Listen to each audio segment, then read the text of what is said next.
well. හොඳයි. අපි අද පාඩමෙන් කියලා දෙන්න සූදානම් වන්නේ මෙන්න මේ adverbs ගැන. right? adverb ක්‍රියා විශේෂණ. එතකොට දැන් මේකේ ක්‍රියා විශේෂණ අපි පාවිච්චි කරන්නේ ක්‍රියාපදයේ විස්තර කරන්න. right? මෙන්න මේ ක්‍රියාපදයේ ලස්සනට විස්තර කරන්න තමයි මේ ක්‍රියා විශේෂණ පාවිච්චි කරන්නේ. adverbs. right?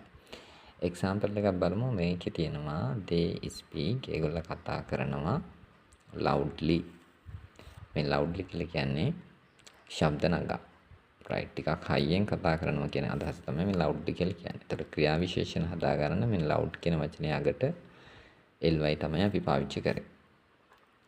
දැන් අපි ගමු මේ වගේ උදාහරණයක්. එයා බලාගෙන ඉන්නවා ඉවසිල්ලෙන්. එතකොට අපි කියන්නේ he බලාගෙන ඉන්නවා කියනකොට අපි කියනවා wait කතුරු ඒක වචන නිසා ක්‍රියාපදයට s එකක් දානවා. right he waits. ඉවසිල්ලෙන් බලන් ඉන්නවා කියන්නේ කොහොමද? ඉවසීමට අපි කියන්නේ patient කියන්නේ ඉවසිල්ල. ඉවසිලිවන්ත ලෙස කියද්දී ඔන්න දැම්ම ly. එතකොට මේ ක්‍රියාපදේ විස්තර කරනවා අපි. බලාගෙන ඉන්නේ කොහොමද? ඉවසිල්ලෙන් ලස්සනට විස්තර කරනවා. right තව එකක් අපි බලමු. ත්‍රාය ලස්සනට නැටුවා. දැන් ඇයි කියනකොට ඉංග්‍රීසියෙන් කියනවා she. නතරනට කියන්නේ dances. හැමදෙස්සම s එකක් දාන්න කතරු ඒක වචන. right she dances ලස්සනට නැටුවයි කියලා කියන්නේ. ලස්සනට කියද්දී අපි මෙතන beautiful කියලා ලිව්වොත් වැරදි. beautiful කියන ලස්සන විතරයි. ලස්සනට කියලා කියනනම් අගට ly දාන්න ඕන. හරිනේ. එතකොට ඔයාලට පේනවා ක්‍රියාපදවල අගට දැන් මේ ක්‍රියාපදයේ අගට තමයි මේකදී පාවිච්චි කරලා තියෙන්නේ. ක්‍රියාපදයෙන් පස්සේ තමයි මේ adverb එක හැමතිස්සෙම පාවිච්චි කරලා තියෙන්නේ. මේ අවස්ථාවේ. මම මේක කියලා දෙන අවස්ථාවේ පාවිච්චි කරපුවා. එතකොට මේක වෙනස් වෙන අවස්ථාවන් කීපයකුත් වෙනවා. අපි ඉස්සරහට බලමු. දැන් තව එක්සැම්පල් එකක් මම කියලා දෙන්නම්. අම්මා කතා කරනවා කාරුණිකව. එතකොට අම්මා කියනකොට අපි mother කියනවා. කතා කරනවා speaks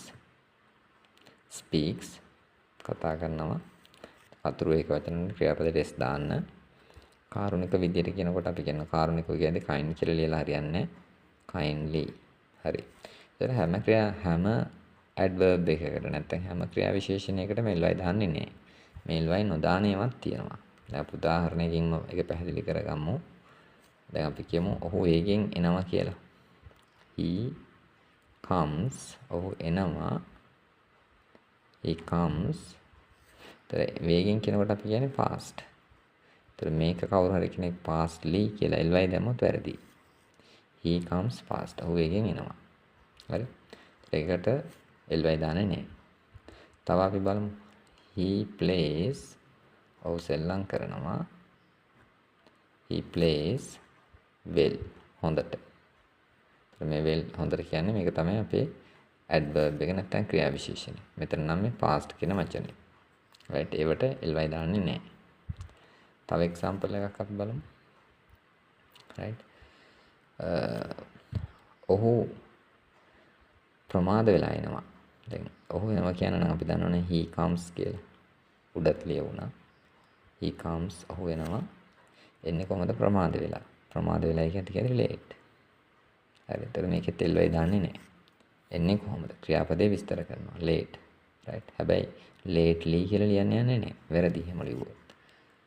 තව අපි බලමු ly එන්නේ නැති අවස්ථාවක්. adverb එක ක්‍රියා විශේෂණය. she worked. ඇය වැඩ කළා. she worked. ඇය වැඩ කරා. දැන් මහන්සි වෙලා වැඩ කරා කියද්දි hard. දැන් මෙතනදී hardly කියලා ලියුවොත් වැරදි. එහෙනම් එතකොට ඒකට ly පාවිච්චි කරන්නේ නැහැ. right. ඒතර මේ වගේ විශේෂ අවස්ථාවන් එනවා. හරි. ක්‍රියා විශේෂණය adverb එකට ly පාවිච්චි කරන්නේ නැති අවස්ථාවක්. තව බලමු උදාහරණයක්. අපි තමු කුණාටුව ඉක්මනට ඒවි. කොහොමද ඉංග්‍රීසියෙන් කියන්නේ?